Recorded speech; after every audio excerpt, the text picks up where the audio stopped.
मिनासान आरातामेते कोन्निचिवा ओगेन्की देसु का। आजको भिडियोमा चाहिँ हामी फुड सर्भिसको यो प्रिपरेसन अफ फुड एन्ड ड्रिङ्कको जुन पार्ट 2 को छ त्यसको चाहिँ हामी भोकाबुलरीहरू कभर गर्छौँ। यो लगभग 200 वटा जति भोकाबुलरीहरू छ। यो चाहिँ हामी सरसर्ती कभर गर्छौँ है त। टोटल 200 वटा छ। मैले चाहिँ यो डे वाइज बनाइदिएको छु हजुरहरूलाई सजिलो हुन्छ भनेर। हाई मिनासान जा हाजिमास्यो। इन्चोको बुजुचौरी भनेको खाना र पेय पदार्थको व्यवस्था गर्नु अथवा तयारी गर्नु भन्ने अर्थ लाग्छ। सेकुजाई भनेको खाद्य पदार्थ, बुई भनेको भाग, तेकी सितारेउरी भनेको उपयुक्त खाना, सिबौगुन भनेको बोसोको मात्रा अथवा चिल्लो पदार्थको मात्रा, सौनिना तेरु भनेको चाहिँ त लाएर बसेको, आखामी भनेको रातो, निकोमिरेउरी भनेको चाहिँ पकाएको खाना, यायासुजी भनेको केही हदसम्म कडा मासु, किमेगाको माखाई भनेको चाहिँ मसिनो रेसादार अथवा मसिनो बनोट यो चाहिँ मासुमा प्रयोग हुन्छ, निकुसिजु भनेको चाहिँ मासुको गुणस्तर, साइको भनेको उत्तम, आजिनी फुकामिगा आरु भनेको चाहिँ स्वादमा गहिराई भएको, याया आवाराकु भनेको चाहिँ केही हदसम्म मोटो अथवा असभ्य, सिमोफुरी भनेको चाहिँ यो हिउँ परे जस्तो मासुमा सेतो थोप्ला देखिनु भनेको चाहिँ कस्तो भने मासु चाहिँ फर्र हुनु अथवा राम्रो मासु हुनु भन्ने अर्थ हो। सिमोफुरी भनेको चाहिँ, आरायुरु भनेको हरेक अथवा सबै, नौकौना भनेको कडा, हौफु भनेको प्रचुर प्रशस्त, हावा हिरोई भनेको चाहिँ फराकिलो दायरा, दौयौनी भनेको चाहिँ उस्तै भयो, होनेचुकिनो मनो भनेको चाहिँ हड्डीसहितको वस्तु, आसारी भनेको चाहिँ हल्का अथवा फिक्का, आजिका कोकु भनेको चाहिँ कडा स्वाद भएको। यो आसारी भनेको चाहिँ हल्का फिक्का चाहिँ यो स्वादमा पनि प्रयोग हुन्छ। आसारी कोकु अथवा आसारी आजी भन्यो भने चाहिँ अलि हल्का अथवा फिक्का स्वाद भन्ने अर्थ लाग्छ। गेउखाइरुई भनेको सामुद्रिक खाना, सिउन भनेको सिजन भइहाल्यो, खाजिचो भनेको फल, चिकी भनेको क्षेत्र, किको भनेको जलवायु, किसेचु भनेको ऋतु, कोन्साइरुई भनेको चाहिँ जरा खान सकिने तरकारी जस्तो मुला गाजरहरू भयो हैन। एउकै साइरुई भनेको चाहिँ फल र पात खान मिल्ने भनेको चाहिँ कस्तो भने अब जरा पनि खान मिल्ने पात पनि खान मिल्ने। जस्तो यसमा चाहिँ प्याज पर्छ जसको चाहिँ हामीले डाँठ पनि खान मिल्छ र तल प्याजको जुन अब त्यसलाई फल नै भन्छ, प्याजको फल हुन्छ त्यो पनि हामीले खान्छौँ। खासाइरुई भनेको चाहिँ फुल फुलेर फल लाग्ने तरकारीहरू, खाजिजुतेकी यासाई भनेको चाहिँ खासमा यो चाहिँ फ्रुट्स हो हैन, फलफुल हो तर यसलाई चाहिँ तरकारीको रूपमा पनि खान सकिन्छ भने त्यस्तोलाई चाहिँ खाजिजुतेकी यासाई भनेर भनिन्छ। सितासेउरी भनेको खाना बनाउने तयारी कार्य, मुकुतेकी भनेको उद्देश्य,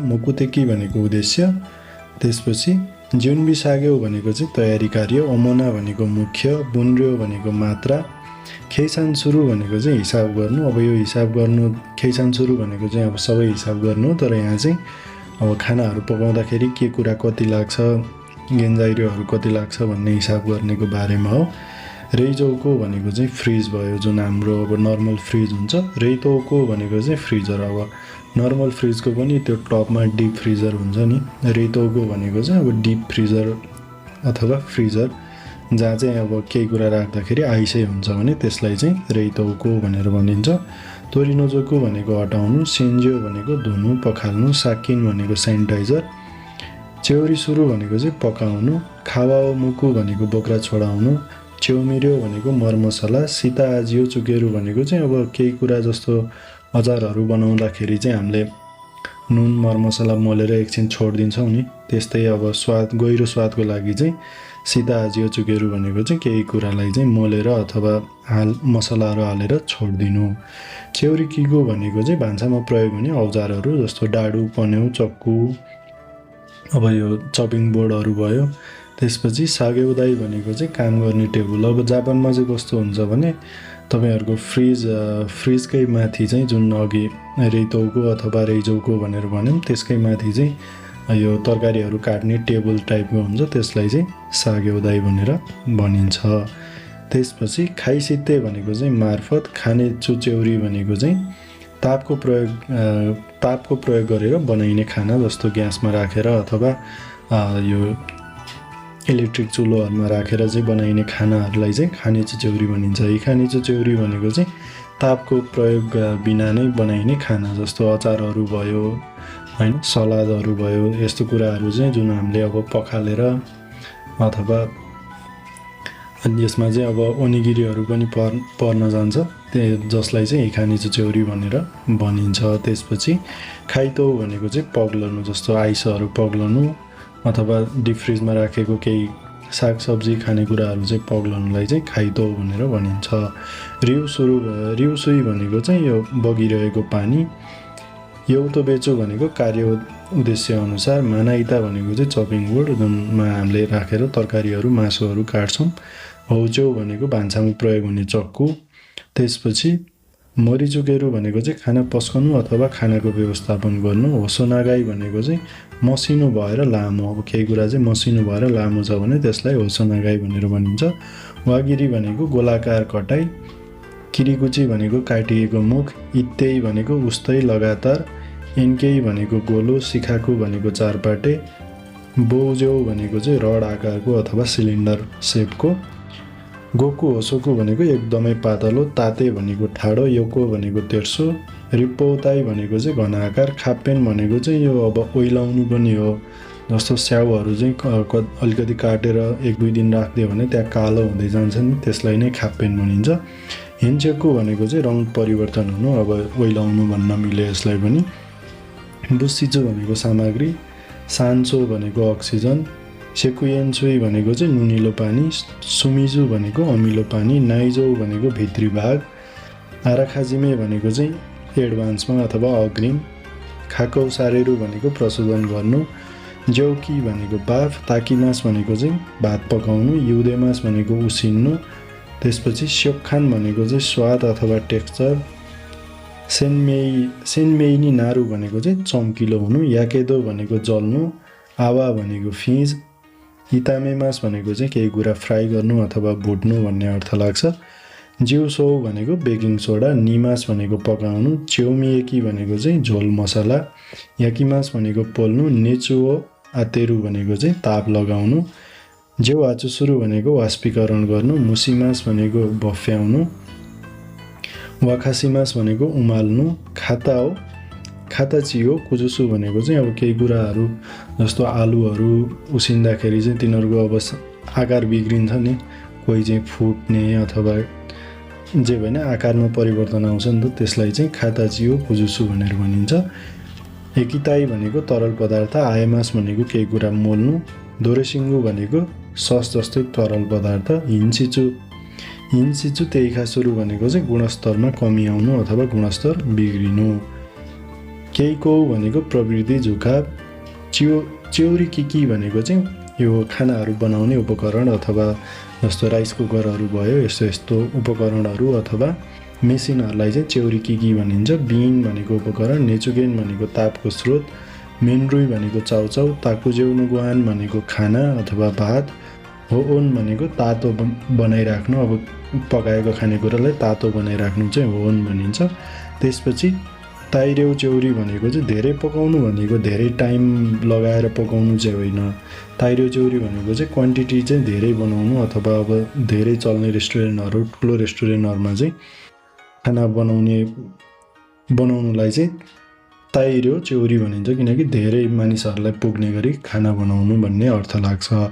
त्यसपछि सिचुनाई जेन्ताई भनेको चाहिँ पुरै कोठा, अब जस्तो जापानमा चाहिँ फ्रिजहरू चाहिँ एउटा कोठाभरिकै हुन्छ, जस्तो अलि ठुलो रेस्टुरेन्टहरूमा चाहिँ एउटा कोठाभरिको फ्रिज हुन्छ। त्यसलाई चाहिँ अब त्यसले ओगट्ने अथवा एउटा मेसिनले चाहिँ एउटा पुरै कोठा चिसो बनाउनेलाई चाहिँ सिचुनाई जेन्ताई भनेर भनिन्छ। त्यसपछि क्युसोक्कु रेक्याको सुरु भनेको चाहिँ केही कुरा तातो खानेकुराहरूलाई अथवा केही वस्तुलाई चाहिँ द्रुत गतिमा चाहिँ सेलाउनु अथवा चिसो बनाउनु भन्ने अर्थ लाग्छ। क्योर्योकु भनेको शक्तिशाली। कोगाता भनेको चाहिँ सानो आकारको। चिउगाता भनेको मध्यम आकारको। सिगाइसेन भनेको परावैजनिक किरण। नेप्पौ भनेको तातो हावा। किजामिमास भनेको चाहिँ उचित आकारमा काट्नु। माजारिमास भनेको मिसाउनु अथवा मोल्नु। हौसौसुरु भनेको चाहिँ प्याकिङ गर्नु। सिन्गु भनेको भ्याकुम। केही सोक्कु भनेको मापन, ओन्दोकेही भनेको थर्मोमिटर, सेकिगाई सेन होउस्या ओन्दोकेही भनेको चाहिँ डिजिटल थर्मोमिटर, जसले चाहिँ यो खानाको बाहिरी आवरण, अब खानाको बाहिरी भनौँ न, जस्तो केन्द्रीय नभइकन बाहिरी तापक्रम चाहिँ नाप्छ अथवा रुम टेम्परेचर चाहिँ नाप्छ भन्ने अर्थ लाग्छ। त्यसपछि ओन्दोकेही भनेको थर्मोमिटर, नर्मल रुम टेम्परेचर पत्ता लगाउने अथवा मापन गर्ने थर्मोमिटर भयो। सिचुदोकेन भनेको चाहिँ हेग्रोमिटर अथवा यो आर्द्रता नाप्ने अथवा मापन गर्ने उपकरण अथवा थर्मोमिटरै भन्दा पनि मिले यसलाई। रौदो आन्जेन एइसेई भनेको चाहिँ श्रम, सुरक्षा र स्वास्थ्य। अब रौदो आन्जेन एइसेई भनेको, रौदो भनेको चाहिँ श्रम भयो, आन्जेन भनेको सुरक्षा र एइसेई भनेको स्वास्थ्य भन्ने अर्थ लाग्यो। हामोनो भनेको धारिलो हतियार, योसोमी भनेको पर हेर्नु अन्त हेर्नु कस्तो भने अब तरकारीहरू काट्दाखेरि, चक्कुहरूले काट्दाखेरि चाहिँ अब तरकारी काटिरहेछ अलि परतिर हेर्ने, यस्तो गऱ्यो भने चाहिँ योसोमी भन्ने अर्थ लाग्छ। कोबोसिमास भनेको चाहिँ पोख्नु अथवा घोट्याउनु, जस्तो तातो तेलहरू आफूले अब केही कुरा उचालेर लाँदै थियो भने त्यस्तो कुरा घोप्टिनु, पोखिनुलाई चाहिँ कोबोसिमास भनेर भनिन्छ। त्यसपछि कोरोबिमास भनेको चाहिँ लड्नु, वा आफू नै लड्यो भने चाहिँ कोरोबिमास भयो। आसिनो नेन्जा भनेको चाहिँ खुट्टा खुम्चिनु अथवा यो खुट्टा सड्किनु, मर्किनु, यस्तोलाई चाहिँ आसिनो नेन्जा भनिन्छ। युबिओ सेजुदान्सुरु भनेको चाहिँ औँला काट्नु। औँला काट्नु भनेको चाहिँ कस्तो भने दुई टुक्रै हुने गरी काट्नु अथवा छ्याक पारेर काट्नु, जस्तो ग्राइन्डर मेसिनहरूले अथवा तरकारी काट्ने मेसिनहरूमा चाहिँ हात पर्यो भने काट्छ नि त, त्यस्तोलाई चाहिँ भन्छ युबिओ सेजुदान्सुरु भनेको चाहिँ औँला काट्नु। त्यसपछि देनगेन हो इरेरु भनेको चाहिँ पावर अन गर्नु अथवा स्विच अन गर्नु, टर्न अन गर्नु भन्ने अर्थ लाग्छ। मेन्दो भनेको कष्टकर, हाबुकिमास भनेको हटाउनु अथवा छोड्नु, ओकुसोकु भनेको अनुमान, सियो भनेको तरिका, विधि, खातेनी भनेको मनमानी, च्याकुयोसुरु भनेको चाहिँ लगाउनु, खाकातो फुमु भनेको कुर्कुच्चाले टेक्नु, तेन्तोसुरु भनेको चाहिँ लड्नु, फुतानगा खाखारु भनेको चाहिँ बोझ हुनु, ताइजो भनेको शरीरको तौल अथवा बडी वेट, मोरियो सेजु भनेको चाहिँ अधिक नगर्नु, मोरियो सेजु भनेको चाहिँ आफूले नसक्ने अथवा गाह्रो कुराहरू चाहिँ अधिक नगर्नु अथवा धेरै नगर्नु भन्ने अर्थ लाग्छ। मानपाइनी सुरु भनेको चाहिँ भरि गर्नु अथवा भरि पार्नु, तोबिवानेरु भनेको चाहिँ उछिट्टिनु अथवा जम्प हुनु, उछिट्टिनु भन्ने अर्थ लाग्छ, तोबिवानेरु। त्यसपछि जेउजेउनी भनेको चाहिँ बिस्तारै, दाइस्या भनेको चाहिँ ट्रली, जस्तो यो ह्यान्ड ट्रली हुन्छ नि, अब आफूले घचेटेर केही सामानहरू अगाडि राखेर घचेटेर एक ठाउँबाट अर्को ठाउँमा सामान लिएर जाने ट्रलीलाई चाहिँ दाइस्या भनिन्छ। वागन भनेको चाहिँ यो खाना ओसार पसार गर्ने ट्रली, जस्तो खानाहरू चाहिँ चाङचाङ लगाएर अथवा खाना खाइसकेपछि प्लेट उठाउँदाखेरि प्लेटहरू चाङचाङ लगाएर यो माझ्ने ठाउँसम्म अथवा किचनबाट ग्राहकसम्म पुर्याउनेलाई चाहिँ वागन भनेर भनिन्छ। इदौसुरु भनेको चाहिँ स्थान परिवर्तन गर्नु अथवा घचेटेर लिएर जानु भन्ने अर्थ लाग्यो। त्यसपछि सेउगाई बुचु भनेको चाहिँ हानि पुर्याउने वस्तु, शाखा हो, कुदारु भनेको चाहिँ ओह्रालो झर्नु अथवा उँधो झर्नु भन्ने अर्थ लाग्छ। त्यसपछि दान्सा भनेको खुड्किला, चुमिसुगिरु भनेको चाहिँ ओभरलोड हुनु, सिन्दौ भनेको कम्पन अथवा थर्कनु, राखासुरु भनेको चाहिँ झर्नु अथवा खस्नु, खाबी भनेको ढुसी, एइसेइतेकिना खान्क्यो भनेको चाहिँ स्वच्छ वातावरण, कौकेन्सुरु भनेको योगदान गर्नु, खाइतेन दौर्यो कुकी भनेको चाहिँ घुम्ने गतिशक्ति भएको मेसिन भनेको चाहिँ कस्तो भने जस्तो मिक्सचरहरू अनि यो तरकारीहरू काट्ने अरू घुम्नेवाला मेसिनहरू जुनमा चाहिँ ब्लेड हुन्छ त्यस्तोलाई चाहिँ खाइतेन दौर्यो कुकी भनेर भनिन्छ।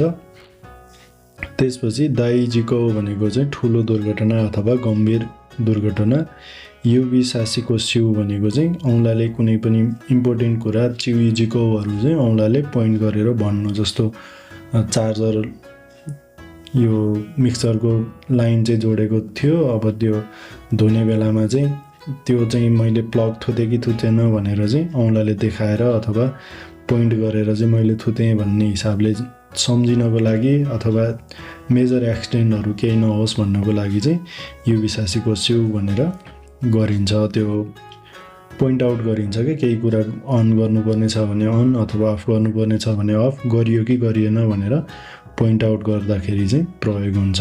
नारेमास भनेको छोड्नु अथवा टाढा हुनु, आन्जेन सौजी भनेको सुरक्षाको उपकरणहरू, तोरियाजुसु भनेको हटाउनु, छिउचिउ भनेको एकाग्रता, हौचिसुरु भनेको राख्नु अथवा त्यसै छोड्नु, सेन्यो ओखानको भनेको चाहिँ विशेष भण्डारण कक्ष, तोरियाजुखाई भनेको सम्हाल्नु अथवा ह्यान्डलिङ, सेजुमेसियो भनेको निर्देशिका अथवा युजर म्यानुअल, आन्तेई भनेको स्थिर, फुआन्तेई भनेको अस्थिर, हिक्कोरी खाएसु भनेको उत्तानो हुनु, तौकी भनेको माटोको भाँडाहरू, क्यौदो भनेको चाहिँ बलियोपन, कोतोनारीमास भनेको फरक हुनु, हिबिगा हाइरु भनेको चाहिँ चर्किनु, हाहेन भनेको फुटेको टुक्रा, साकिन्जाई भनेको कीटनाशक अथवा कीटाणुनाशक, तियारेनोगेनिन भनेको चाहिँ हात खराब हुनुको कारण अथवा हातहरूमा हात पोल्नुको कारण, खराब हुनुको कारण, खासाई बौसी भनेको चाहिँ आगो लागि नियन्त्रण, चिउबो भनेको भान्सा, फुतेगावा भनेको अप्ठ्यारोपन अथवा अयोग्यता, जिउयौसे भनेको महत्त्व, किनिन भनेको धुम्रपान निषेध एरिया अथवा क्षेत्र, किचुएन भनेको धुम्रपान अथवा किचुएन भनेको चाहिँ अब किनेनको हान्ताई भनौँ न, चुरोट खान मिल्ने ठाउँ अथवा स्थान भन्ने अर्थ लाग्छ। त्यसपछि सुइगारा भनेको चुरोटको ठुटा, खाराखान अथवा फुताचुकी भनेको चाहिँ चुरोटको ठुटाहरू राख्ने अथवा निमाउने त्यो तल पानी भएको टिनको डब्बा।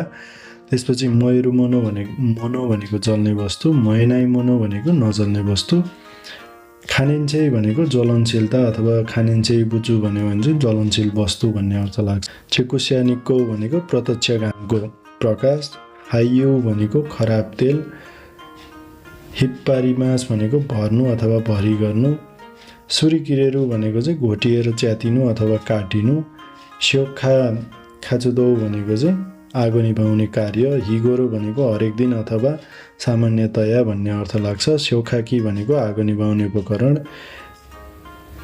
निगिरिमास भनेको समात्नु अथवा पकड्नु भन्ने अर्थ लाग्छ।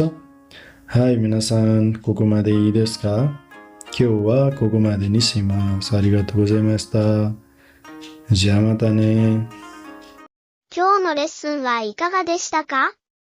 新しい知識やテクニックを手に入れて JFT への準備が進んだことでしょう。もし今回の内容が役立ったなら高評価やコメント、そしてチャンネル登録をお願いします。